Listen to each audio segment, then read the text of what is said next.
যারা আল্লাহর নাম দিয়ে এই জুমার নামাজকে সাধারণ মানুষের উপরে ফরজ বলে চাপিয়ে দিল, তারা কোরআন বিরোধী, আল্লাহ বিরোধী, রসুল বিরোধী, সমাজ বিরোধী এবং তারা কোটি কোটি বছর জাহান্নামের আগুনে পুড়ে মরবে। আসুন এই সম্পর্কে বিস্তারিত কোরআন থেকে জানি।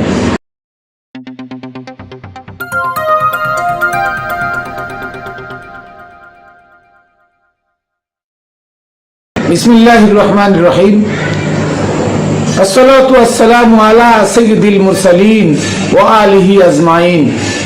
প্রিয় তরিকার বন্ধুরা, দেশে বাইরে যারা যেখানে আছেন, হিন্দু, বৌদ্ধ, মুসলমান, খ্রিস্টান, ইহুদি, নাসারা সকল মানব জাতিকে আমি জানাই খাতুনে জান্নাত টিভি ইউটিউব চ্যানেল ও ফেসবুক পেজের পক্ষ থেকে শুভেচ্ছা, অভিনন্দন। সর্বপ্রথম আমি আমার সালাম ও কদম বুঝি প্রেরণ করি আকায়ে নামদার তাজেদার মদিনা মোহাম্মদ মুস্তফা আহমদ মুস্তফা সাল্লাল্লাহু আলাইহি সাল্লামের পাক দরবারে এবং তার প্রিয় আহলে বাইতগণ তাদের পাক দরবারে এবং বাবা শাহ আলী বগদাদি রহমতুল্লাহ আলাই, খাজা গরিব নওয়াজ মঈনুদ্দিন চিশতি রহমতুল্লাহ আলাই, বাবা ফির আব্দুল কাদের জিলানী, বাবা শাহজালাল শাহপুরান, খান জাহান আলী নাসিরুদ্দিন সিবা সালার সহ সারা বিশ্বের ওলিয়া উলিয়া গাউস কুতুব আবদাল যারা ধরাধাম থেকে বিদায় নিয়ে চলে গেছেন তাদের পাক দরবারে এবং আমি আমার গুরু মানিক চাঁদ শাহ মাদ্দাজিল্লুহুল আলিয়া আমার বাবা জানের পাক কদমে ভক্তি চুম্বন রেখে আজকে শুরু করছি প্রচলিত জুমার নামাজ নিয়ে। আপনারা জানেন যে যে আয়াতগুলো দিয়ে 5 ওয়াক্ত নামাজের প্রমাণ দলিল দেওয়া হয়, এই আয়াতগুলো মক্কি আয়াত, অথচ কাবা ঘরের পাশেই নবীর বাড়ি। নবীর জীবনে 53 বছর কাবায় ছিল, 53 বছরের জীবনে একদিনও কাবা ঘরে গিয়ে একটা সেজদা আল্লাহর নবী করেছে এমন ইতিহাস। তাহলে যে 5টা আয়াত তারা দিয়ে 5 ওয়াক্ত নামাজের কথা, নবী 5 ওয়াক্ত নামাজ পড়েছেন বলে দলিল দেয়, সারা দুনিয়ার মানুষের সাথে চ্যালেঞ্জ করলাম যে তারা কেউ দেখাতে পারবে না যে 53 বছর বয়স নবী হিজরতের আগ পর্যন্ত 1 ওয়াক্ত নামাজ কাবা ঘরে গিয়ে পড়ছেন। নবী ধ্যান সাধনা করতেন। আল্লাহ সূরা নিসার 150-151 নম্বর আয়াতে বলছেন আল্লাহ আল্লাহ রসুলের মধ্যে পার্থক্যকারীরা কাফের। তাহলে আল্লাহ যিনি উনি রসুল। আবার সূরা নিসার 159 নম্বর আয়াতে আল্লাহ বলছেন যে তোমরা যদি আল্লাহর আনুগত্য করতে চাও তো রাসূলের আনুগত্য করো। তাহলে রাসূলের আনুগত্য করলে যদি আল্লাহর আনুগত্য হয় তাহলে রাসূলের সিজদা দিলে তো আল্লাহর সিজদা দেওয়া হয়, তো রাসূল কাউকে সিজদা দিবে? রাসূল কেন আরেকজনকে সিজদা দিবে বলেন তো? তাহলে আমাদের ভিতরে এই জুমার নামাজ কে আনলো, কেন আনলো, কি কারণে আনলো? আল্লাহ তো বলেছেন যে আমি কখনো কাহার উপরে জোর করে ধর্ম চাপাই দিই না, কার উপরে অত্যাচার করি না, কারোর উপরে জুলুম করি না, আমি দয়ালু, আমি মেহেরবান। তাহলে সেই আল্লাহ সাধারণ মানুষের উপরে জুমার নামাজ কি করে চালু করে দিল, কি করে জুমার নামাজ ফরজ করে দিল? দুঃখের বিষয় না, এটা কি বোঝার আসে না? আপনি আমি জানি জুমার নামাজ ফরজ, আসলে না। সূরা জুমার 9 নম্বর আয়াত, এই আয়াতটা নাজিল হয় মক্কা বিজয়ের দিন, কিন্তু এটারে ওমর ঘুরায়, উসমান ঘুরায় এটারে মাদিনা সূরার ভিতরে নিয়ে এমনভাবে নিয়ে ঢুকাইছে আর এমনভাবে তারা প্রমাণ করছে যেটা জুমার নামাজ নিয়েই সূরাটা নাজিল হয়েছে, নাউজুবিল্লাহ। অথচ এই সূরার শুরু থেকে কি আছে আপনারা একটু শুনেন ভালো করে। আল্লাহ বলছেন ইয়া আইয়ুহাল্লাযিনা আমানু, মানে হে আমানুগণ। আমানু কারা? আমানু হচ্ছে তারা যারা এই সমাজের সমগ্র মানব জাতির মধ্য হতে আল্লাহর রহমত প্রাপ্ত, দয়াপ্রাপ্ত, হেদায়েত প্রাপ্ত মানুষগণ, আল্লাহ প্রদত্ত, আল্লাহ ওয়ালা, আল্লাহর ওলি, আল্লাহর হাদি, আল্লাহর মুর্শিদ, আল্লাহর রাসূলের কাছে গিয়ে নিজে আত্মসমর্পণ করছেন, আমিত্বকে বিসর্জন দিচ্ছেন, ওই মানুষগুলো হলো আমানু। আর আল্লাহ তাদেরকে ডেকে বলতেছেন ইয়া আইয়ুহাল্লাযিনা আমানু, হে আমানুগণ। আপনাদের বিশ্বাস হয় না আমানু কারা? আরো বলি, সূরা আসরের মধ্যে আল্লাহ বলছেন ওয়াল আস ইন্নাল ইনসানা লাফি খুসর, সময়ের কসম সকল মানুষ ক্ষতিগ্রস্ত, ইল্লাল্লাযিনা আমানু, শুধু আমানু যারা তারা ছাড়া সব মানুষ ক্ষতিগ্রস্ত। তাহলে সকল মানুষ ক্ষতিগ্রস্ত আল্লাহ নিজে বলতেছেন, সেখানে আল্লাহ আমানুদের হুকুম করতেছেন ইয়া আইয়ুহাল্লাযিনা আমানু, হে আমানুগণ, হে সকল মানুষ না, হে ইনসান, হে নাস না, হে আমানুগণ। কি ইজা নুদিয়া লিস-সালাতি মিন ইয়াউমিল জুমআ, যখন তোমাদেরকে ডাকা হবে, ইজা নুদিয়া, নুদিয়া শব্দের অর্থ যখন তোমাদেরকে ডাকা হবে। ডাকা হয়েছিল না? আপনারা জুমাকে ফরজ বানাইছেন, যে জুমার এই আয়াত জুমার নামে যে জন্য নাজেল হয়েছিল। আর নাজেল হওয়া মানে কি? ইজা নাজালা বা ইজা নাদা, যখন তোমাদেরকে ডাকা হয়েছিল জুমা সলাতিল জুমা, জুমা নামাজের জন্য, তাহলে অনেক পূর্বে চলে গেছে, এটা তা নয়। এখানে কি আছে? এখানে বলছে ইজা নুদিয়া, এর নাদা আর এন দিও, এখানে নুদিয়া, নুদিয়া শব্দের অর্থ হলো মাজুল, যখন তখন ডাকা হবে। কি যখন তখন ডাকা হবে? তার মানে এখানে বোঝাচ্ছে আল্লাহ যে সর্বক্ষণ নয়। তাই আল্লাহ বলছে ইয়া আইয়ুহাল্লাযিনা আমানু, হে আমানুগণ, ইজা নুদিয়া লিস-সালাতি মিন ইয়াউমিল জুমআ, যখন তোমাদের একত্রিত হয়ে স্মরণ সভায় ডাকা হবে। যখন ডাকা হবে, ডাকা হয়েছিল না, ডাকা হচ্ছে, ডাকা হবে না, ডাকা হবে, যখন তখন ডাকা হবে। ফাসাউ ইলা যিকরিল্লাহ ওয়াজারুল বাই, ফাসাউ, তোমরা ছুটে আসো, দ্রুত আসো, ইলা যিকরিল্লাহ, আল্লাহর স্মরণে, ওয়াজারুল বাই, বেচা কিনা বাদ দিয়ে। তাহলে আমানুদেরকে ডাকা হচ্ছে, ডাকা হবে কখন? কোন স্মরণ সংযোগ সবাই একত্রিত হয়ে আল্লাহর স্মরণে যখন আমানুদেরকে ডাকা হবে, তখন তাদের বেচা কিনা বাদ দিয়ে দ্রুত আল্লাহর সেই স্মরণ সবাই আসার জন্য আল্লাহ আহ্বান করলেন। তারপরে বললেন ফাইজা কুজিয়াতিস সালাহ, যখন এই স্মরণ সভা আদায় হয়ে যাবে, শেষ হয়ে যাবে, সমাপ্ত হয়ে যাবে, তোমার কি বলছে? ফান্তাশিরু ফিল আরদ ওয়াবতাগু মিন ফাদলিল্লাহ, তোমরা আমার জমিনে ছড়িয়ে পড়ো, আমার দেওয়া রিজিকের অনুসন্ধান করো। সুবহানাল্লাহ।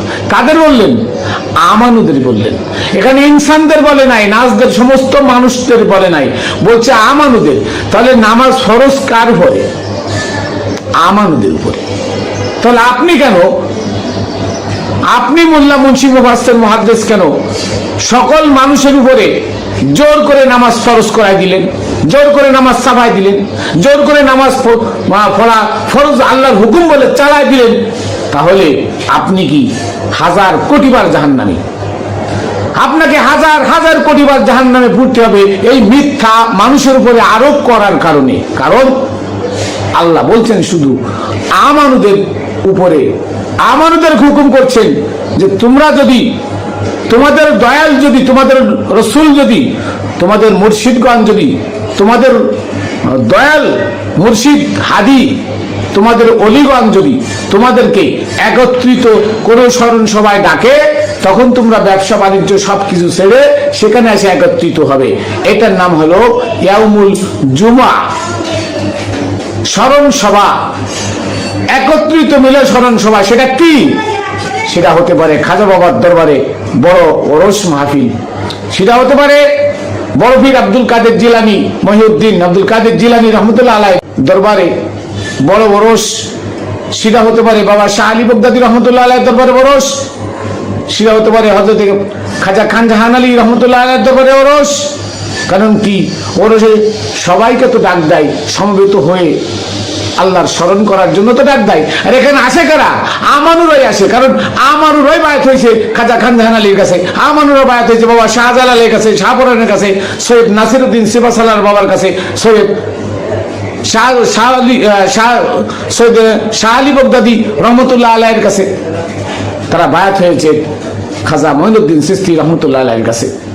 তাহলে তাদের ডাকে তোমাদের ব্যবসা বাণিজ্য ছেড়ে তাদের ডাকে স্মরণ, সবাই এসে আল্লাহ স্মরণ করবে, এই হুকুম আল্লাহ এখানে দিলেন। আর সেটাকে বানানো হলো কি? সেটাকে বানানো হলো সাধারণ মানুষ সব কাজ কাম বাদ দিয়ে সুদের টাকায় ঘুষের টাকায় বানানো মসজিদে এসে বলৎকার মোল্লার পিছনে আল্লাহরে ডাকো। নাউজুবিল্লাহ। আমার দুঃখ হয় আজকে সমগ্র জগতে ইলিয়াসের স্বপ্নের তাবলীগ, মিথ্যা কথার ফ্যাক্টরি, মিথ্যা কথা ভরে দেয়া বইগুলা, ফাজাইলে নামাজ, ফাজাইলে রোজা, ফাজাইলে জাকাত, ফাজাইলে হজ, ফাজাইলে আমল, এই মিথ্যা কথার ফ্যাক্টরির মধ্যে কোটি কোটি মিথ্যে কথা, যা হাদিসেও নাই, এজমা কিয়াসে নাই, ফিকাউসিলে নাই, কুরআনেও নাই, এমন এমন আজগবি শরীফ, এমন এমন আজগবি কথাবার্তা এখানে লেখা আছে। আজকে কুল কায়নাতের যত মোল্লা মুন্সি মুহাদ্দিস ওহাবি পণ্ডিতেরা আছে সব সেটাকে সমর্থন করে। অথচ আমি কোরআন থেকে সত্য কথাগুলো আপনাদের সামনে তুলে ধরি, আর আমার বিরুদ্ধে ফতোয়া দেওয়া হয় আমি কাফের, আমি মুশরিক, আমি মুরতাদ, আমি মাজার পূজারী। কি আশ্চর্যের কথা, কি আশ্চর্যের কথা! দেখেন, এখানে আশ্চর্য হয়ে যায়। সূরা জুমারের 9 নম্বর আয়াত আপনারা পড়ে দেখেন যে আম্মান হুয়া কানিতুন আনা আল-লাইলি সাজিদাউ ওয়া কায়মান ইয়াহজারুল আখিরাতা ওয়া ইয়ারজু রাহমাত রাব্বি। যে ওই ব্যক্তির থেকে অধিক আনুগত্যকারী আর কে হতে পারে? আনা আল-লাইলি, যিনি রাতের কোন এক অংশে, সাজিদান কায়মান, দণ্ডায়মান অবস্থায় বিনয়ের মস্তক অবনত করে, ইহজারুল আখিরাতা, তার শেষ দিবসকে সে ভয় করে, ওয়ারজু রাহমাত রাব্বিহি, এবং তার রবের কাছে, তার গুরুর কাছে, তার মুর্শিদের কাছে, তার ওলির কাছে, তার হাদির কাছে দয়া ভিক্ষা চাই। এই ব্যক্তির থেকে অধিক আনুগত্যশীল আর কে হতে পারে? তারপরে আল্লাহ বলতেছে, কুল, হে নবী আপনি বলুন তো, কি হাল কুল হাল ইয়াস্তাবিল লাযিনা ইয়ালামুনা ওয়াল লাযিনা লা ইয়ালামুন।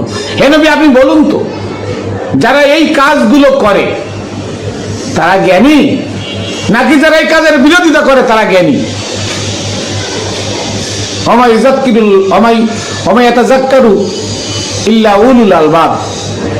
আর যাদের জ্ঞানের দরজা খোলা তারাই এটা গ্রহণ করে।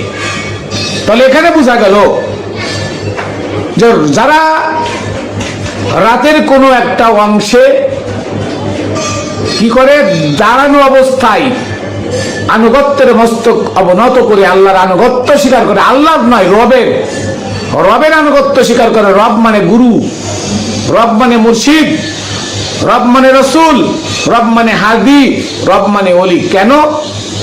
কারণ আল্লাহ কোথাও বলে নাই আমাকে ডাকো, আমাকে ডাইরেক্ট খোঁজো, বলে নাই। আল্লাহ বলছে অবতাগু ইলাইহিল ওসিলা, ওসিলা দিয়ে আমাকে খোঁজো, ইত্তাবি সাবিলা মান আনাবা ইলাইয়া, ওই সমস্ত মানুষের মাধ্যমে, ওই সমস্ত মানুষের দেখানো রাস্তায় চলো যারা আমার নিকট ধাবিত।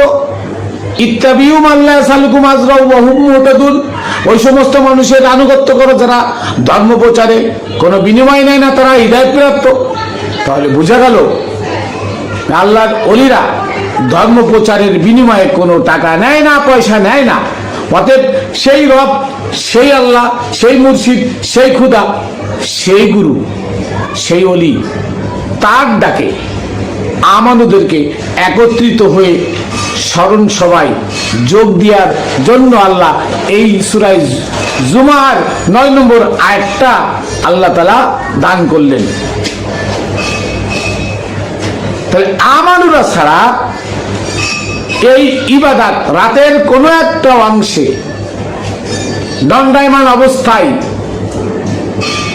আনুগত্যের মস্তক অবনত করে আনুগত্যকে স্বীকার করায় যারা, এবং তার গুরুর কাছে আর্তনাদ করে যারা, আমাকে পার করো গুরু, আমাকে পার করো, আমাকে শুধরে নাও, আমাকে সৎ পথের প্রতীক বানাও, আমাকে সত্য পথে চালাও, এই কথা বলে যারা কান্দে তারাই জ্ঞানী। আল্লাহ বলতেছেন, আমি বলি নাই।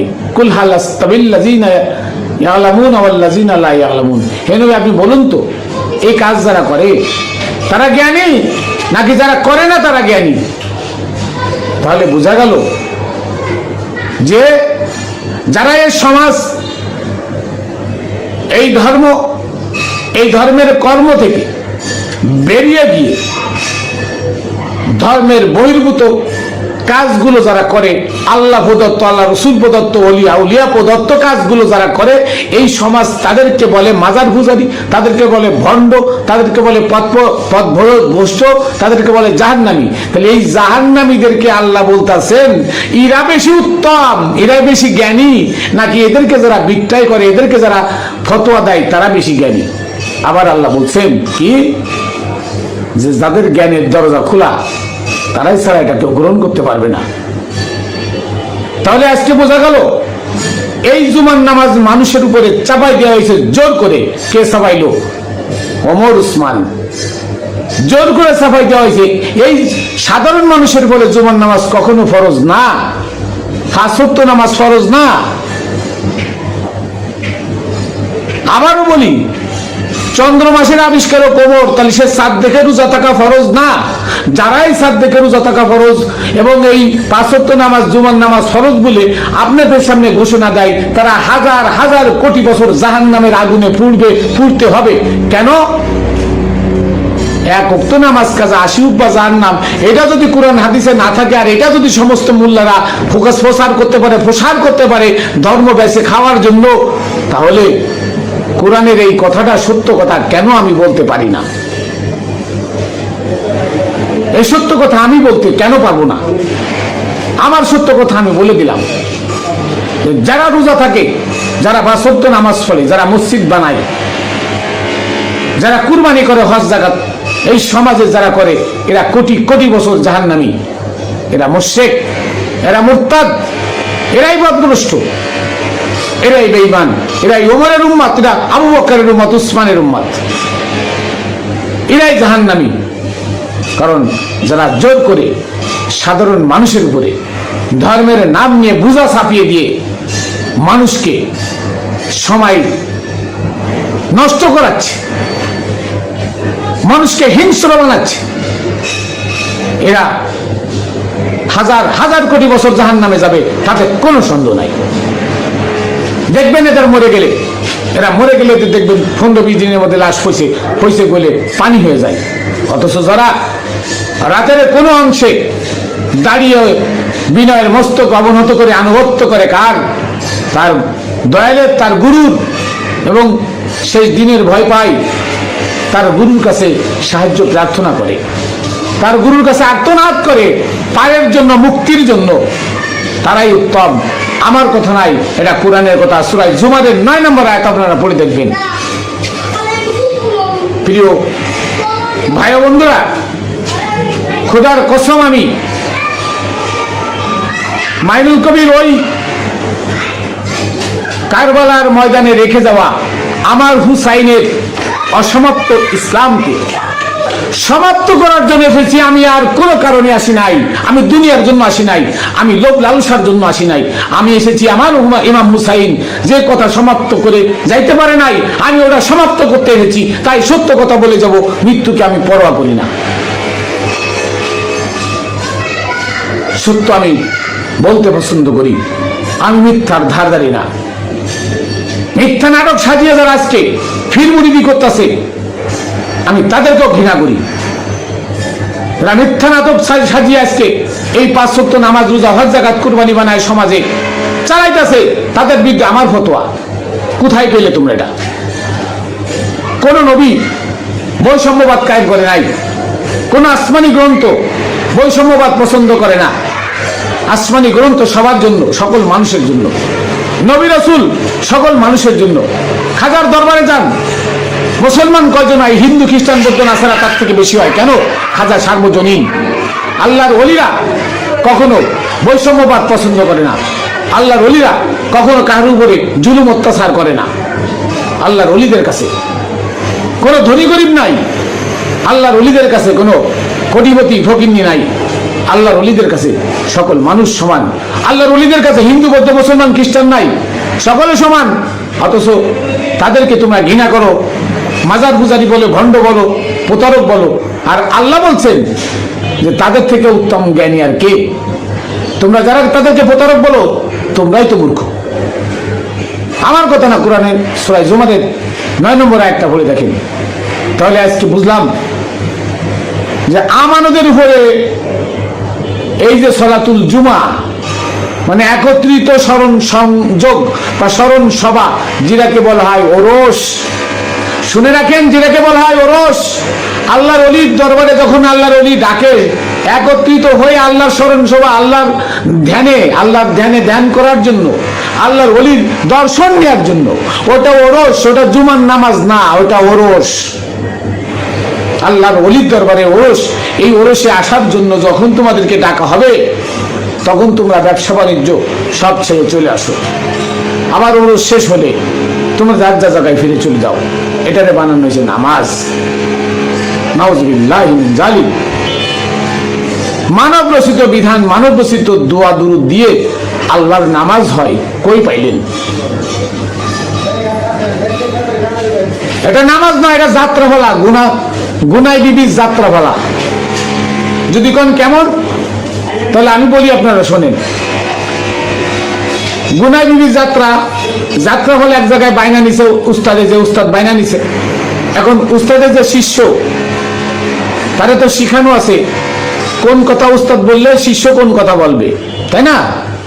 কিন্তু ওই শিষ্য অসুস্থ, আসতে পারে নাই।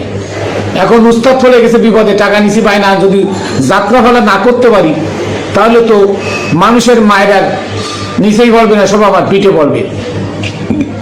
সে করছে কি, তার পরিচিতর মধ্যেও তো একজনকে আনছে, বলছে শিখাই আনছে স্টেজে ওঠার আগে, আমি যা বলি তুই তাই বলবি। তো বলছে ঠিক আছে। এখন স্টেজে উঠে বলছে আমি যা বলি তুই তাই বলবি। এখন যারে আনছে সে কয়, উস্তাদ কয় আমি যা বলি তুই তাই বলবি। উস্তাদ কয় আরে বুকা এটা না, হেউ কয় আরে বুকা এটা না। উস্তাদ কয় আরে তোরে কে শিখাই আনছি, আর ও কয় তোরে কে শিখাই আনছি। উস্তাদ কয় তুই তো আসলে একটা বোকা। ও কয় আসে তুই তো আসলে একটা বোকা। উস্তাদ জিয়া কয় ও ছেড়ে কয়, কারণ উস্তাদ যে কইছে আমি যা বলি তুই তাই বলিস।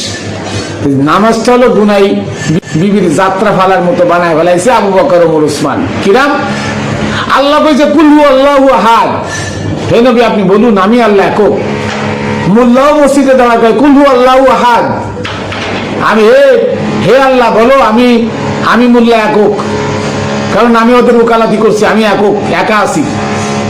আল্লাহ কইলে ইন্না আতাইনাকাল কাউসার, হে নবী আমরা আপনাকে কাউসার দান করেছি। মোল্লাও কয় ইন্না আতাইনাকাল কাউসার, হে আল্লাহ আমরা আপনাকে কাউসার দান করেছি। আল্লাহ কইল তাব্বাত ইয়াদা আবি লাহাব, আবু লাহাবের হাত ভেঙে দাও। মোল্লা কইল তাব্বাত ইয়াদা আবি লাহাব, আবু লাহাবের হাত ভেঙে দাও। তাহলে গুনাই বিবির যাত্রা ফেলা হইল না? এটা তো নামাজ হইল না, এটা হলো ঠাট্টা বিদ্রুপ, মস্কারা, আল্লাহর সাথে মস্কারা করা হইল। আল্লাহর সাথে কি মস্কারা করা হইল? সূরা বাকারার 45 নম্বর আয়াতে আল্লাহ বলেন ওয়াস্তাইনু বিস-সাবরি ওয়াস-সালাহ, আমার কাছে তোমরা সাহায্য প্রার্থনা করো ধৈর্য আর সালাতের বিনিময়ে। ওয়াইন্নাহা লাকাবিরাতুন, এটা অনেক কঠিন কাজ, ইল্লা আলাল খাশিন, একমাত্র বিনয়ীরা ছাড়া পারে না। তাহলে তোমরা গুনাই বিবির যাত্রা ফেলার মধ্যে আল্লাহর কাছে সাহায্য চাইলে কই? আল্লাহ যা কয় তুমি তা রিপিট করো। ওই যে কইছেন আমি যা কই তুই তাই কবি, তা আল্লাহ যা কয় তুমি তো তাই কও। তাহলে কি হইলো? গুনাই বিবির যাত্রা ফেলা হইলো মসজিদের মধ্যে, এটা আল্লাহর সাথে উপহাস আর ঠাট্টা করা ছাড়া এটা কি কোনো ইবাদত হইল? কখন ইবাদত নয়। তাহলে এই ইবাদত করে আল্লাহরে পাইবা, জান্নাত পাইবা, হুর গেলমান পাইবা, ভাবলে কি করে? হ্যাঁ, কি করে ভাবলে? আল্লাহর পরে তোহমাত, সাধারণ মানুষের পরে জুলুম, সাধারণ মানুষের উপরে কোনো ইবাদত আল্লাহ ফরজ করে নাই, আর তোমরা জোর করে চাপায় দিলে সাধারণ মানুষের উপরে ইবাদত। পাইছো কোথায়? কোরআনের কোথায় পেলে দেখাও। যেখানে বলা হয়েছে আমানতের, সেখানে তোমরা সাধারণ মানুষের উপরে চাপাই দিছো। এটা এই কারণে তোমরা কোটি কোটি বছর জাহান্নামে পড়বে, তাতে কোনো সন্দেহ নাই। জান্নাত তো দূরের কথা, কোটি কোটি বছর জাহান্নামে পড়বে, জাহান্নামের ইন্ধন হবে তোমরা। যাই হোক, আপনারা জানলেন যে জুমার নামাজ কি। 622 খ্রিস্টাব্দে নবী যখন হিজরত করলেন, তখন বনু সালেম গোত্রের উপত্যকায় নবী যখন পৌঁছালেন, তখন মদিনার ছোট ছোট বাচ্চারা ঢোল নিয়ে বলেছিল, তলা আল বদরু আলাইনা ওয়াক্তাফাত মিনহুল বদুর। এই কথা বলে তারা গান গেয়েছিল। আর ওয়াবিরা সেটাকে বানাইছে, ওই দিন জোহরের নামাজের পরিবর্তে নবী জুমার নামাজ পড়েছিল। নাউজুবিল্লাহ। কেমন মিথ্যা ইতিহাস, কিচ্ছা কাহিনী, যার কোনো দলিল নাই, প্রমাণ নাই, এগুলো আপনাদের সামনে বলে, আপনারা শুনেন। এবং আজান দিলে জুমার নামাজে প্রথম কাতারে দাঁড়ালে উঠ হবে, এরপরে দাঁড়ালে এইভাবে, আসলে কোথায় আছে এটা একটা দেখান তো। কোথায় আছে এমন ধরনের কিচ্ছা কাহিনী কোরআনে দেখান তো। কোথায় আছে নামাজ পড়লে আল্লাহ তার প্রতিদান দিবে দেখান। কোথায় আছে নামাজ না পড়লে আল্লাহ তাকে সাজা দিবে দেখান। তাহলে যে ইলিয়াস কইল এক ওয়াক্ত নামাজ কাজা 80 হোক বা জাহান্নাম, 1 হোক বা সমান 2,88,00,000 বছর, নাউজুবিল্লাহি মিন যালিক, কোথায় আছে এমনটি দেখান। অথচ কোরআনে আল্লাহ বলছেন, লা তাকনাতু মির রাহমাতিল্লাহ, ইন্নাল্লাহা ইয়াগফিরুয যুনুবা জামিয়া ইন্নাহু হুয়াল গফুরুর রহিম। হে বান্দারা, তোমরা আমার রহমত থেকে নৈরাশ্য হও না, কারণ আমি তোমাদের পাহাড় সমান গুনাহ ক্ষমা করে দিব। আমি ক্ষমাশীল, করুণাময়, এর থেকে সুন্দর কথা তো আর হতে পারে না। আর তোমরা কইতাছো এক ওয়াক্ত নামাজ কাজা করলে 80 বা জাহান্নাম। কারণ কি? কারণ তোমাদের ধর্ম ব্যবসা হয় না। মানুষ যদি মসজিদে না যায়, তাহলে তোমাদের ধর্ম ব্যবসা হয় না। এই তোমরা ধর্ম ব্যবসার জন্য আজকে মিথ্যা কথা বলে মানুষগুলোরে জোর করে সাধারণ মানুষের উপরে নামাজ সাবাই দিয়ে, এই শীতের দিনে, কনকনে শীত, সেই শীতের দিনে অসহায় মুরব্বী মানুষদেরকে উঠায় ঠান্ডা পানিতে উজু করায় তোমরা মসজিদে নিতেছ হুর গিলমানের লোভ দিয়ে। কোথায় পেলে? কোথায় পেয়েছো তোমরা এগুলা? এই ভণ্ডামি ছাড়ো, কোরআন ধরো, কোরআন পড়ো। কোরআনে দেখো কি আছে, কোরআনকে তাহকিক করে পড়ো, কোরআন বুঝে পড়ো। ওই উমাইয়া আব্বাসীদের গোলামদের লেখা তফসির পড়ে কোরআন বুঝো না। যাই হোক, আমি অনেকক্ষণ কথা বলে ফেলছি। তাহলে বোঝা গেল যে জুমার নামাজ ফরজ বলে আমরা পড়ি, মূলত সেটা জুমার নামাজ না, সেটা হচ্ছে আল্লাহর ওলিদের দরবারের ওরসের কথা এখানে বলা হয়েছে। আল্লাহর ওলিদের দরবারের ওরসের কথা এখানে বলা হয়েছে। সবাই মিলে একত্রিত হয়ে আল্লাহ স্মরণ সবাই যোগ দেওয়ার নাম হলো ইয়াউমুল জুমা। তাই কাজেই এটা আমানুরা করবে, এটা সাধারণ মানুষের উপরে এটা না। আল্লাহর ওলিদের কাছে যারা বায়াত হয়ে আমানু হয়েছে, এটা তাদের উপরে। ইয়া আইয়ুহাল্লাযিনা আমানু, আল্লাহ বলে দিয়েছেন, হে আমানুগণ, ইযা নুদিয়া লিস-সালাতি মিন ইয়াউমিল জুমআ, যখন তোমাদের সবাইকে একত্রিত হয়ে স্মরণ সবাই ডাকা হয়, ফাসাউ ইলা যিকরিল্লাহ, তখন তোমরা আল্লাহর জিকিরের দিকে, আল্লাহর স্মরণের দিকে দ্রুত আসো। অজারুল বাই, ব্যবসা বাণিজ্য ছেড়ে। ফাইজা কুজিয়াতিস সালাহ, যখন এই স্মরণ সভা শেষ হবে, ফান্তাসিরু বিল্লাহ ওয়াবতাগু মিন ফাদলিল্লাহ, আবার আল্লাহর জমিনে ছড়িয়ে পড়ো আল্লাহর দেওয়া রিজিকের অনুসন্ধান করতে। তাহলে বোঝা গেল আল্লাহর ওলিদের কাছে বায়াত হলে তারা হয় আমানু, আর আমানুদেরকে ডাকা হয়েছে স্মরণ, একত্রিত হয়ে স্মরণ সবাই। তাহলে এখানে আল্লাহর ওলিদের দরবারের ওরসকেই প্রাধান্য দেওয়া হয়েছে। এটাই হচ্ছে স্মরণ সভা, একত্রিত হয়ে এখানে আসা ফরজ। ওরস করা কি ফরজ, জুমার নামাজ ফরজ নয়। যাই হোক, আমি আমার ভুল ত্রুটি ক্ষমা চেয়ে এখানে শেষ করছি। আবারও আসবো অন্য ভিডিও নিয়ে আপনাদের সামনে। আমার জন্য দোয়া করবেন। আমি আমার শেষ সালাম ও কদম বুঝি পাক পাঞ্জাতনের পাক দরবারে আমার মুর্শিদ হযরত মানিক চাঁদ শাহ মাদ্দাজিল্লাহুল আলিয়া বাবাজানের পাক কদমে রেখে শেষ করছি। জয় গুরু। আবার দেখা হবে অন্য ভিডিওতে। খুদা হাফেজ।